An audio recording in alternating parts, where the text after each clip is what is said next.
Hello, Antonio. Good morning. Good morning. Good morning, Alec. Good morning, James. How's it going? Everything's going really good. Kind of early, but, making it. Hey, it's what we do, my friend. Yes. I just want to start off by saying I love this topic of how much car you can afford to actually work at a car dealership and actually social media manager. All right. And, come across all types of, customers and stuff like that who don't know exactly what kind of car they can afford. So I just love this topic already.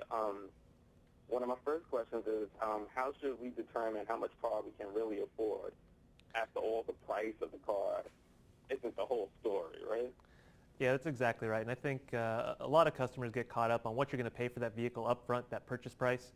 So what you really need to do is take into consideration all those things are going to factor into the long-term ownership picture for that vehicle. So you need to take into consideration things like depreciation, fuel, insurance, maintenance. These are what make up the total cost to own picture. And ultimately, we do have a tool for consumers that spells this out and makes it plain as day and nice and simple. On kbb.com, we've got our 5-year cost to own calculator.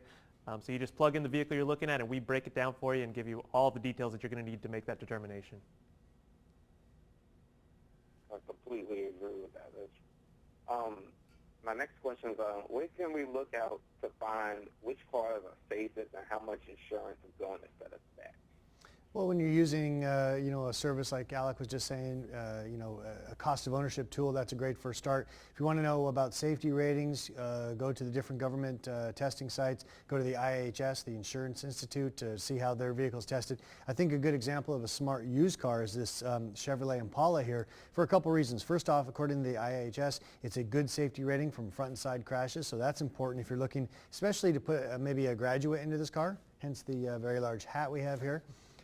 So it's a smart buy there. Secondly, we've just at Chevrolet just introduced an all-new Impala, which is just starting to get into showrooms now. So that's going to have a pretty big resale value or depreciation impact on the outgoing model. Nothing's wrong with this car. In fact, it's been on the market for some time. All the bugs have really been worked out of it. It's very reliable and durable, but it just has fallen out of favor because a new one's coming. But I think it's got some interesting points inside that really make it worthwhile. If you follow me in here, you see, first off, that when it comes to putting a younger driver into this vehicle, first off, it's very simple.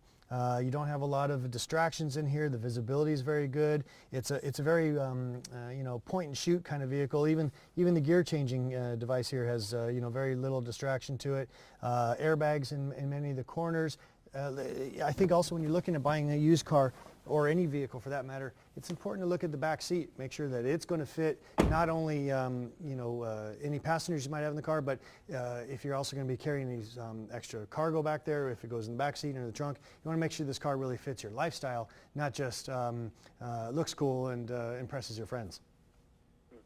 I graduated college last year in 2012, and I live in North Carolina, so I had to buy a car to actually get around to go to work and stuff like that. And, for me, a used car wasn't an option because of such high mileage that are on cars down here. I'm originally from New York, so I'm not used to cars having 100,000 miles on them when you go look at them. But I did end up buying a new car. I bought a Nissan Juke. Oh, great. And I loved it for its styling, but, fuel economy was, really important to me. And, I just took my steps in, doing my research and stuff like that with seeing how much I could really afford, even though, my mind was saying kind of Infiniti, BMW, and Mercedes. I knew I couldn't afford that. Well, I think that's one of the interesting points that, when you look at the different financing options, you can either buy a used car, buy a new car, or lease a new car. And if you've got those BMW tastes, but your wallet isn't going along with it, then leasing can be a good option. However, if you're doing a lot of mileage, if you're not the kind of person that likes to take good care of the vehicle, avoid all the dings and keep it clean, then leasing's probably not the best choice for you. Because obviously you need to return the vehicle in a good state of repair and also have the mileage go down. But Alec, you were saying when it comes to buying a new car, it's a great time to buy because interest rates are so low. Yeah, that's exactly right. I mean, if you do find that you're that person that's putting 15, 20,000 miles on your vehicle, a lease doesn't necessarily make sense. But if you want to buy a car, there's actually great interest rates right now. You can get as low as 0% financing for up to 60 months in a lot of cases. And even worst case scenario, you might be paying maybe 3.9%, 4.9% on the high end. And what's nice too, which will also help with your monthly payment, is you can extend your term out now to 6 years, 7 years. Now granted, you extend your term out a little bit further, you start talking about terms of 6 or 7 years, your overall finance cost is going to get a little bit higher. But that's really the determination you need to come to if you're willing to take those higher finance costs to get the payment where it needs to be to afford the car that best meets your needs. Okay, so when you actually extend your finance options to 6 and 7 years, how does that impact the value of the vehicle?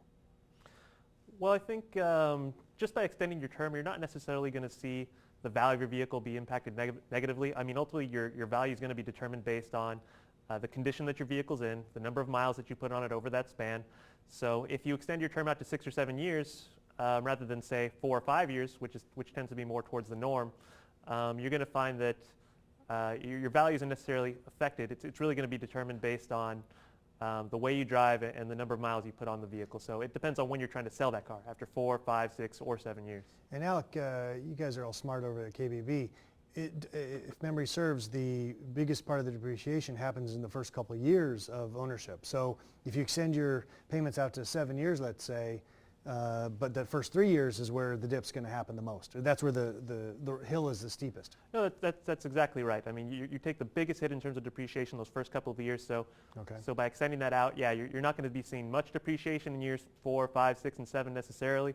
But again, if you're in a position where you have to sell that car, you're going to have a balance on the loan, and you might end up in a bit of a negative equity position, depending, again, on how long you extend that out. Right. Right. Okay. Give us some shopping advice for the internet and when we're at the dealership. Sure. I think what we're finding today is that more and more people are doing the majority of their research online. They end up going in. You can go to a site like kbb.com, get a sense of what your vehicle's worth in terms of your trade-in. We can also give you a sense of what you'd expect to pay for that newer used car via our fair purchase price. And then again, like we were talking about a little bit earlier, to get the full sense of what that vehicle is going to cost in the long term, we have our 5-year cost to own calculator, which again breaks down those factors such as gas, fuel, maintenance, insurance, depreciation, which is the biggest component of the overall ownership cost. But ultimately, you can only learn so much by going online. You really need to get behind the wheel and get a sense for what that vehicle is all about. Yeah, I mean, that's such an important part. You can get all this great research done. You can, see what people's firsthand experience has been with those cars. But if you get it, you have to get into the vehicle. You have to physically kick the tires, as is said. You need to make sure the armrest fits your arms. You need to make sure the steering wheel adjusts in a place that's good for you. We talked a little earlier about the back seat. Make sure if you're going to be by yourself in the car most of the time, back seat doesn't count. But if you're going to be taking some carpoolers with you, make sure they've got room. The salesman might tell you that it'll hold 3 golf bags in the trunk, but if you don't golf, that doesn't matter. So make sure that you've got space for whatever you're going to be carrying along. And then when you do the test drive, for goodness sakes, don't just listen to and follow the lead of the salesperson. Drive it the way you're going to drive it. Take it on the freeway. Make sure it's got the passing power that you're looking for. Take it on the off-ramp when you're leaving the freeway. You go a little too fast. Well, safely, of course, but you want to make sure that the brakes are going to work well. You're going to really want to drive the car in ways that you think you might be using it, not in some kind of, sterile little test drive experience. And I come across customers all the time, especially when you talk about getting behind the wheel. A lot of them still have some hesitance towards getting behind the wheel of a car. And, it comes to the point where you really don't know if this is the car for you. If you don't drive it, you don't get inside of it, you don't see if it works for you. Well, in the business I do, I spend a lot of time renting cars, and there's certain vehicles that I know just the seats don't fit me very well. And that's a car that I surely don't want to buy because that's going to be, painful, if nothing else, over time. So yeah, it's really worthwhile to really spend some time with the vehicle and make sure it fits not only your budget, as Alex has said, but also your body. All right, so my last question, we're all worried about the price of gas. How should that figure into the vehicle we're buying for our children? Well, as we know, gas prices have been historically high. We're at $3.65 per gallon nationally and above $4 per gallon in a lot of parts of the country.